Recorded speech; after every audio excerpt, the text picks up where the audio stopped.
Hello everyone, and welcome to Movie Rundown. This video is about the 2020 drama film Miss Juneteenth. Please note that there are spoilers ahead. The movie opens with Turquoise Jones, caressing with nostalgia a crystal-encrusted crown. She drifts into the recesses of her memory as she cradles a yellow gown in her arms. Her eyes close and she recalls herself in a procession wearing that gown and the crown, with a sash across her form proclaiming her Miss Juneteenth. We next see Turquoise no longer cradling a gown. Instead, she holds a toilet brush and a yellow bottle of cleaning cleanser as Beharie expresses her faux wonderment of Miss Juneteenth, scrubbing the facilities inside the bar they both work at. Their boss, Wayman, enters the bar and hands Beharie and Turquoise envelopes of tip money. He questions Turquoise as to why she's getting made up for work. It is at this time Turquoise lets Wayman know she has to take her daughter Kai to sign up for the pageant. He agrees to this as long as she returns before business picks up. Beharie jokes as she straightens up a crooked photograph on the wall of Turquoise in her Miss Juneteenth attire. The two stand together and count their tip money. Turquoise jots down her amount in a small, worn spiral notebook, and a smile turns up the corners of her mouth. She counts a second time and begins to giggle. Beharie questions her, and her smile grows as she reveals her total, an amount she's been struggling to reach. With the rural Texas scenery passing by, Turquoise drives to Junior's hand wash and detail to have a conversation with Ronnie, Kai's father. He is enamored with her appearance and jests that she has dressed up for him. Turquoise blushes and tells him she's taking Kai to the sign-up, but she will need him to watch Kai later while she works late. Ronnie informs her that he has to work late as well. Her facial expression drops with knowing disappointment. Ronnie assures her he will do what he can when he can. A dance routine is happening at the school gym and Kai is there, memorized and set on being a part of the dance team. She meets up with her boyfriend Quantavious outside the school with her arms draped about his neck, while Turquoise looks on with disapproval from the cab of their truck. She sounds the horn like a warning to gain her daughter's attention before the two of them drive off. Sitting together amongst the other women and girls who wish to be involved in the Miss Juneteenth pageant, a glamorous and poised woman, Mrs. Washington, reminds the audience about the history and what Juneteenth stands for. While she explains what winning the pageant can mean for one special young woman, a full educational scholarship, Kai appears less than enthusiastic and taps away on her cell phone until her mother confiscates it with a scolding scowl. Turquoise and Kai stand together in line, waiting their turn to sign up, when Mrs. Washington approaches them. She is polite, yet less than authentic, as she tells Kai how wonderful her mother was as Miss Juneteenth and how they will transform Kai into a successful young lady. Kai and her mother continue on to the row of sign-up tables. It is here where a very tense exchange of familiarity between Turquoise and Charlotte, the woman Turquoise beat in the pageant the year she won, takes place in front of Kai. The young 14-year-old readily takes notice. Upon returning to Wayman's barbecue lounge with Kai in tow, Turquoise places her daughter safely in a back room with her homework, vowing to bring her dinner later before starting her shift.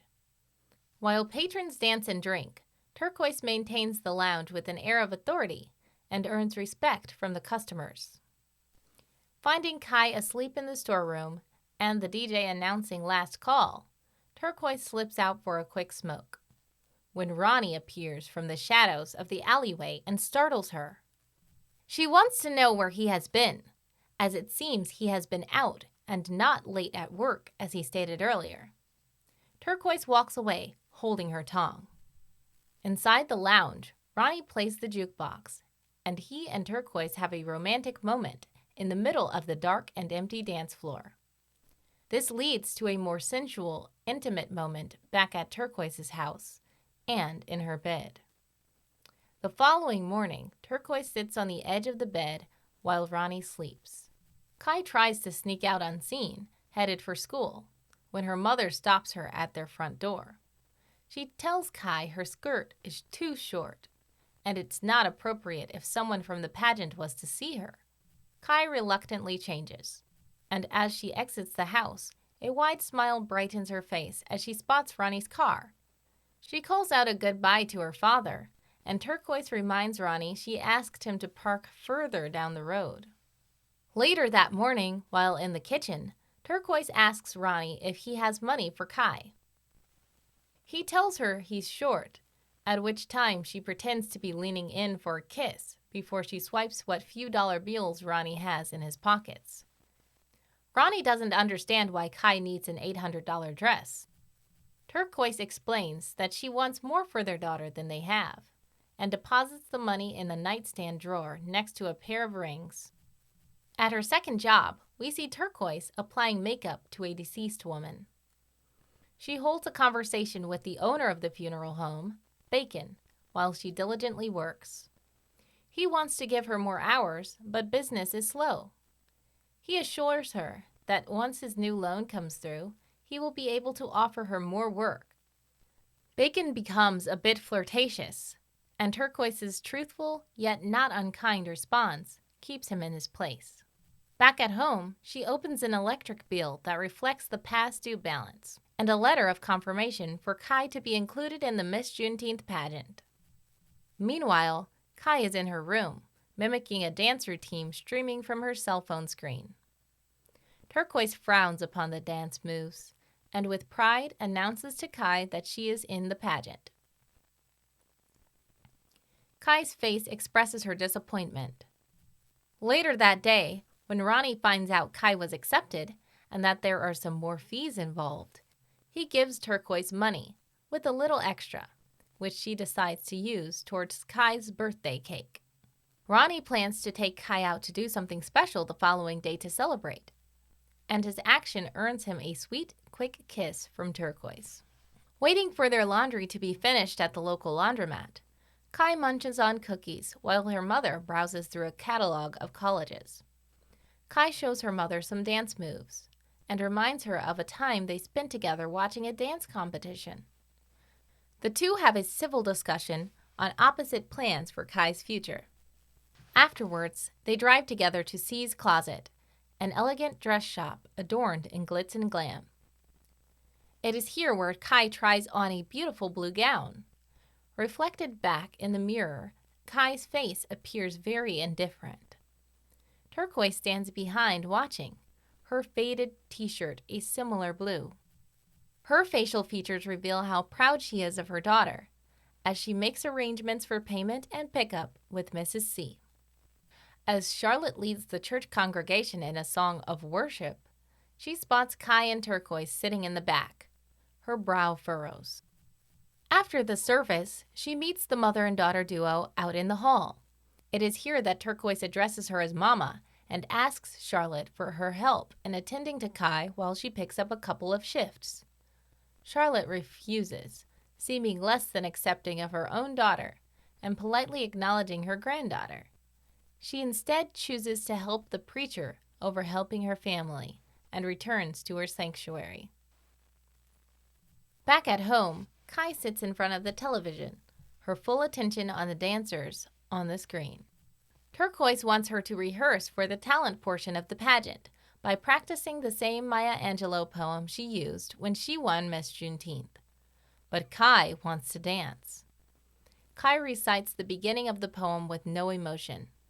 Turquoise recites the next few lines, showing her daughter the emotion she used. Kai switches the television back on. Turquoise shuts it off and recites more of Phenomenal Woman. In the bathroom, Turquoise stands looking at her reflection. She lifts her Miss Juneteenth crown to her head and closes her eyes as the sound of cheering fills her senses. Lost in her memories, a phone rings in the background and Kai yells for her. Ronnie sits behind metal and glass, holding a phone, looking at Turquoise, who sits on the opposite side. He explains why he is currently incarcerated and begs Turquoise for her help to get him out. He promises to pay her back, but her face clearly shows she isn't buying his promise. She cradles the institutional phone. Attending an etiquette class with Mrs. Washington, Charlotte, and the other contestants, Kai struggles with the dinnerware. Charlotte offers only embarrassment to Kai, causing the other girls to laugh. Mrs. Washington offers her encouragement and continues with the lesson. After her truck breaks down on the side of the road, Turquoise takes Kai's birthday cake and walks the rest of the distance home. She finds Kai sitting in a closet texting on her phone in a dark house because the electricity has been shut off. She takes Kai's phone and entices her out of the closet with a cake that is now melted and less than appealing, even though several candles flicker atop its falling frosting. Kai is defeated by the situation and turns away, before Turquoise smears a glob of frosting over her nose. The two fall to the couch in the darkness of the house and lick the sugary frosting off their fingers. Kai gets up from the couch and picks up Turquoise's crown. She places it on her head and spins as her mother watches from the couch. Tears form in Turquoise's eyes. She gets up and joins her daughter, handing her a small box. Inside is a gift, a necklace, which she promptly assists Kai in putting on. Kai is in awe of the jewelry, but also realizes that it is too much, and that her mother should have paid the electric bill instead. Her mother assures her it is okay, and that she has more shifts before she tells Kai she has to stay the night with the neighbor. Returning to Wayman's for a busy shift, Turquoise finds her mother drunk at a corner table. She leads Charlotte out of the lounge with an apologetic look to Betty Ray and Wayman. A bright-eyed Kai has taken the opportunity to slip away and meet up with Quantavious, where she dances a routine for him under the streetlights. Turquoise gets her mother back to her home and attends to her, helping her get settled and sobered up. The older woman tries to have a heart-to-heart with her daughter, but it goes south quickly and Turquoise leaves frustrated and tired. Entering her own home, Turquoise hears running footsteps and catches a glimpse of Quantavious running from the house. Bursting into Kai's room, she confronts the girl and becomes quite angry, nearly striking her daughter, but stopping short. With a bright new day showing, Mrs. Washington takes the etiquette class to the Juneteenth Museum for a history lesson conducted by Mr. Willie. They enter a room filled with photographs of past Miss Juneteenth winners. Kai locates her mother's photograph. Later, Kai and her father are practicing dance moves in the living room when Turquoise returns home with a grease-stained brown bag. The father-daughter pair convince Turquoise to dance with them in a beautiful family bonding moment. While Turquoise stocks the bar back at the lounge, she informs Wayman of all the repairs to be done. He isn't bothered by her list. This casual banter leads to a life view discussion from Wayman about what people expect. Turquoise takes in his words. Returning to Bacon's funeral home, we see a gentleman resting in peace, in a coffin displayed with flowers, a saddle, and a cowboy hat. Bacon and Turquoise exchange pleasantries beside the casket. Bacon inquires about Kai and the pageant just before Reverend Patterson enters the room. He jokes about a memory of Turquoise and Bacon being children, at which point Bacon interrupts him, seeming embarrassed at his father's words. The Reverend sits down and takes a sip from a flask. Bacon walks Turquoise to the exit of the funeral home, telling her the story of his grandfather and the funeral business. He compliments her and entices her with being the First Lady of the funeral home. Turquoise rebuffs his subtle advances, and Bacon not so subtly shames her for the way she has to live. Turquoise excuses herself and leaves the funeral home. Sitting on the top of a picnic table, while kids play basketball and congregate around the court, Kai and Quantavious are talking about how Kai feels about the pageant and being forced to participate. A hearse pulls up, and Turquoise gets out and walks directly over to Kai and Quantavious. She means business and lays down her rules to Quantavious before instructing Kai to get into the hearse. Inside the car, Turquoise spies a new necklace around Kai's neck that she got from Ronnie. Arriving at the lounge, while Turquoise continues to ready the bar for business, Kai confronts her with some new knowledge about her past. Turquoise explains the situation and why it occurred, but Kai isn't willing to understand her mother's reasoning and storms out of the lounge. Kai finds Ronnie and they sit together at a table while he gambles over a dominoes game. Winning the game, he hands Kai some money to use towards her dance team ambitions. A heated argument breaks out behind them and Kai gets anxious. She texts on her phone and then announces her mother is on her way. Ronnie is disappointed. Turquoise drives up in the hearse, fully upset, and admonishes Ronnie for having Kai in less than safe conditions. She tells her daughter to get into the car, as she and Ronnie have a dispute. Ronnie tries to gain her forgiveness and justify his actions, handing Turquoise some money and promising more. Turquoise holds her hand out and he lightly slaps her palm, vowing he will meet her later in the week with more cash for Kai's dress. Charlotte waits outside the sanctuary for Turquoise and Kai to arrive. Turquoise is about to drop Kai off when Charlotte invites her in to meet her prayer group. The group of church women surround the family trio as Turquoise's mother begins to earnestly pray. Kai and Turquoise are doused with holy water. The two break free with Kai crying and leave the church, with Charlotte running after them. Outside, Charlotte and Turquoise have an altercation, and Charlotte slaps her daughter. Turquoise assists Kai into the car and leaves.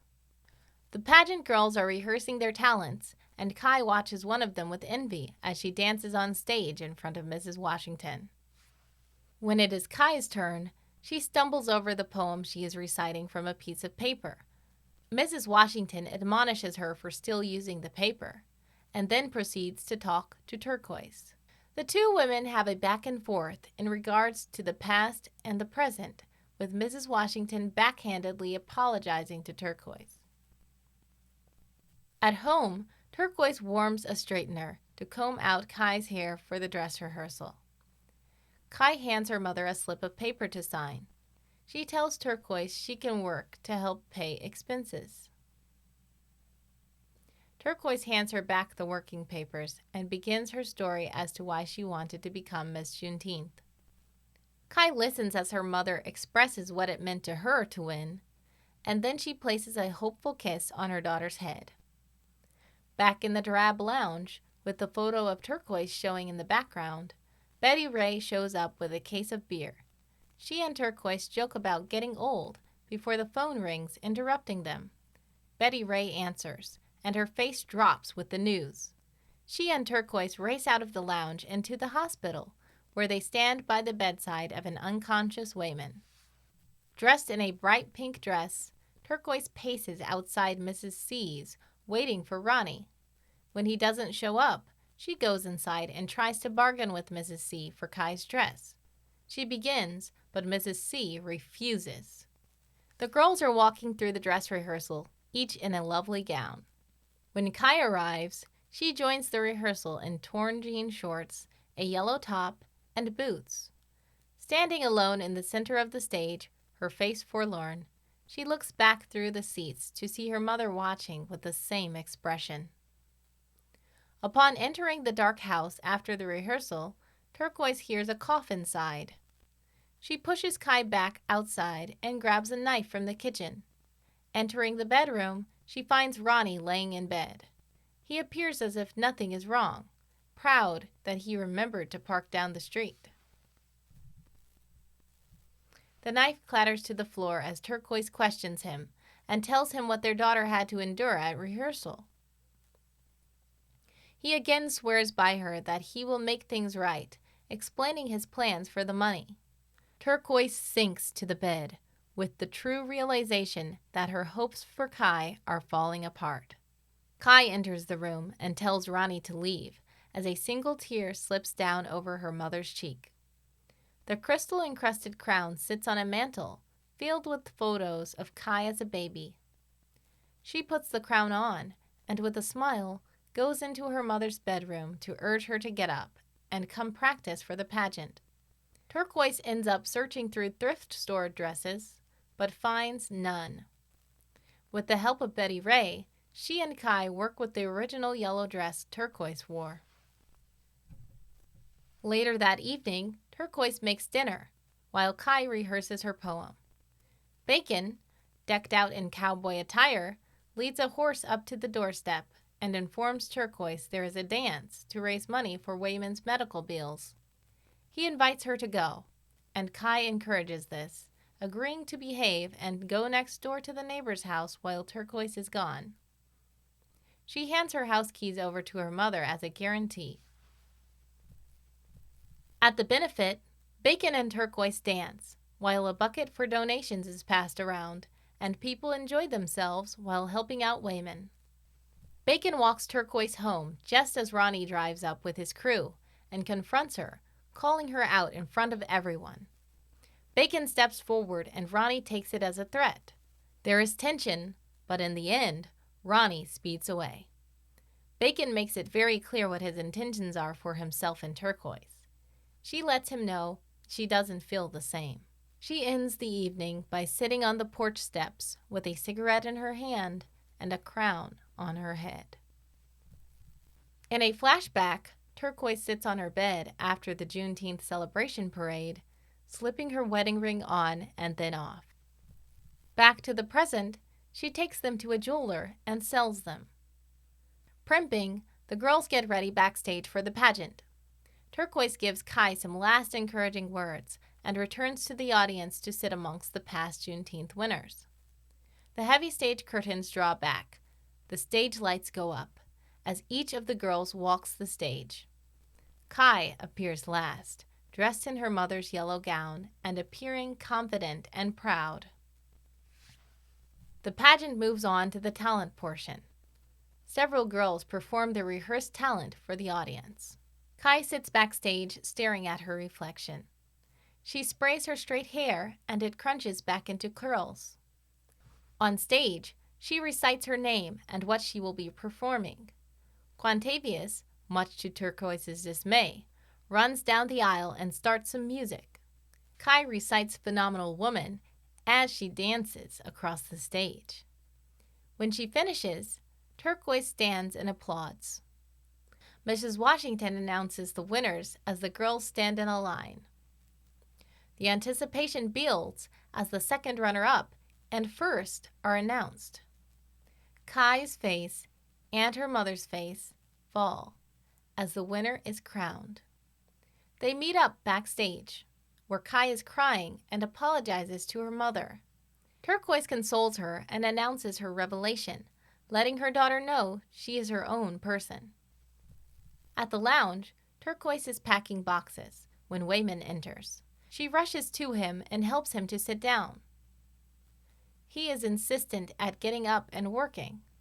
Turquoise sits him back down and goes to grab her bag. She draws out her little spiral notebook and an envelope of money. Wayman pushes the cash back at her, but she proposes a deal. The sun shines bright outside the bar as Wayman hands Turquoise a briefcase. Kai sits on the side of the establishment in her yellow gown, eating a plate of barbecued meat. Turquoise sits next to her and opens the case. Inside, she stares at the deed for Wayman's. Her face looks hopeful as Kai leans her head on her mother's shoulder. We hope you enjoyed this video. Please like and subscribe for more videos like this. Thank you for watching.